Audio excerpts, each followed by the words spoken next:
What's the most unprofessional thing a doctor has ever said to you? When I was 21, I dislocated my shoulder and it continued to hurt for weeks. Went to a specialist. He suggested the pain was all in my head. After an MRI, he realized I had a slap tear in my shoulder. So I said, "Looks like it's not all in my head." And he looked at me with such contempt, I never went back to that asshole. A doctor asked what meds I was on and I told him. He asked why I was taking them and I told him I have bipolar disorder. He said, "Whoa, have you killed any kittens lately?" I tried to talk about consistently awful and painful gastrointestinal problems I had been having. She held a finger in my face and said anxiety and refused any further action. Then she told me to lose weight because I was getting fat. I went to another doctor who was appalled and said yes, it could be caused by anxiety. But that doesn't mean you have to suffer, and we should make sure nothing else is going on. She did some tests, referred me to a gastroenterologist, and I was diagnosed with IBS. I was put on appropriate medication and my quality of life dramatically improved. I think about that response sometimes. It could be anxiety, but that doesn't mean you have to suffer. When I was in the mental hospital for self-harm, the doctor told me to have someone watch me do it to make sure I don't cut too deep like he did with his girlfriend. Dumb. What? One time my doctor called me to tell me I had an incurable STD, but he read the wrong patient information. My psychologist had advised me to go to the ER for help if ever I was feeling like offing myself, so one day I did. The doctor on call sent out his assistant to talk to me. She told me to go for a walk next time instead of wasting hospital resources. I told her, in return, that if I went for a walk in that state of mind, I would likely jump off the highway overpass. Like, I get that exercise is good for your mental health, but come on. I guess I still don't know how that interaction should have gone, but that's certainly not the kind of help I was expecting. People don't get depressed at 13. It's just her period. Surprise. It was depression.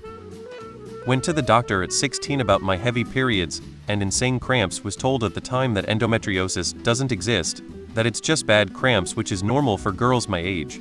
16 years later, I'm trying to have a baby and having an intake ultrasound at a fertility clinic. The ultrasound tech pans over to my ovary and says, "Oh my god," leaves the room, comes back in with another clinician and tells me I have an 8 cm cyst bigger than a peach on my ovary. It's the biggest one she's ever seen, and I definitely have endometriosis. 1.5 years, countless blood draws, 1 MRI showing stage Roman 4 endolesions, 3 utterly failed IVF cycles, 1 laparoscopic excision of my tubes and endo tissue weighing 5 pounds, 2.5 kg later. I will probably never be able to get pregnant using my own eggs, because my body is so wrecked by this stupid fucking disease. Had my doctor fucking believed me half my life ago when I first brought this to his attention, I might have been able to mitigate some of this with medication or earlier surgeries or even fertility preservation when I was younger. I've been dreaming of being a mom since I was little, and this may never happen for me, and it is fucking devastating. I was at a gynecologist, legs spread open in front of his face.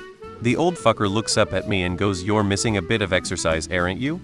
I was 15, and not overweight. I have 2 examples from 2 different doctors. 1. I'm happy to see you lost weight.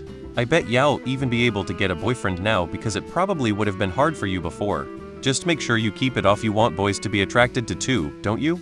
I was a 16-year-old girl with her then boyfriend in the lobby. We had been together since before I lost weight, not that it mattered. 2. Okay, let's hear about this anxiety of yours using bunny ears around the word anxiety. And rolling his eyes. I was in my mid-20s, and mentioned to him during a bloodwork appointment that I have been feeling anxious about my father's stage 4 cancer diagnosis, and the start of chemotherapy. Doctors can be real pieces of shit. If you find a good one, stick with them as long as you can. Not me, but I came across this guy in my province when he was in the news for unprofessional behavior. Dr. Terrence Davids looks like he is working in Saskatoon now. When he was working in Humboldt, Saskatchewan, refused to refer a woman for an abortion, and tried to guilt trip her about it, asking how she'd feel about her dead baby in heaven. He's also refused to renew people's prescriptions for antidepressants and anxiety meds, telling people that they just need Jesus. Oh, he was also working as a pastor in that city at the same time, assigning literally everything to my hormones when I had a broken bone. I already posted, but just remembered this gem went into a dermatologist for hidradenitis suppurativa and wanted to discuss new skin issues related to the illness that had emerged on my breasts. I told her why I do not know, don't come for me, that my sweet husband didn't give a hoot, but it was really bothering me. She said, well, there are treatment options, but the one person who really matters doesn't care, so I say let's just leave it. I never went back. I also never paid the bill for that apt. No regrets. Not to me but about me to my mom. At 8 years old I started my period. Obviously concerned about how young I was, my mom took me to the doctor, who said, well, in some places she's now old enough to marry. To me, have a child now before you start chemo, which I was due to start a day or so later. It's sad and not at all unexpected that most of these responses are from women. Doctors are notorious for not taking a woman's pain seriously and not doing anything until something life-threatening happens. If then, no apology either. During a checkup, my OBGYN casually as a joke said, you know, if you ever want to skip the dating scene, I hear the speculum is great for those intimate encounters. I immediately changed doctors afterward. Nurse here doc days to me, don't worry, he'll forget all about it in the morning, after he slapped a demented elderly man across the face when the man wasn't being cooperative with an exam was reported to admin, who did nothing. I'm sporty, but couldn't do those sports any longer due to pain in my knees. He looked at my MRI scans and said there was nothing. Women's knees sometimes hurt without a reason. It's even got a name, it's called the knee pain of the young women. He then proceeded to tell me I should do more sports. Women's knees just hurt from doing nothing, fully ignoring that I came in for pain in my knees after when doing sports.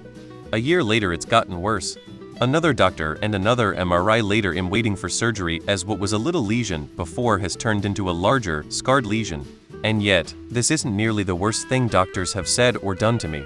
I know for a fact that I've repressed a lot of terrible shit over the years, because I simply never wanted to think about it again. It's kind of buried there like a large meal in my belly that I just can't puke up to recall. Oh, I had one accuse me of being a hooker. Wouldn't believe me when I explained that he was wrong, and no, I wasn't. I think he wins first prize. My doctor has repeatedly told me I'm too young to have arthritis. I'm 28 despite it being genetic in my family, and my granddad being diagnosed at 25. They are refusing to refer me for tests and scans, so I've basically just got alive with the pain lol.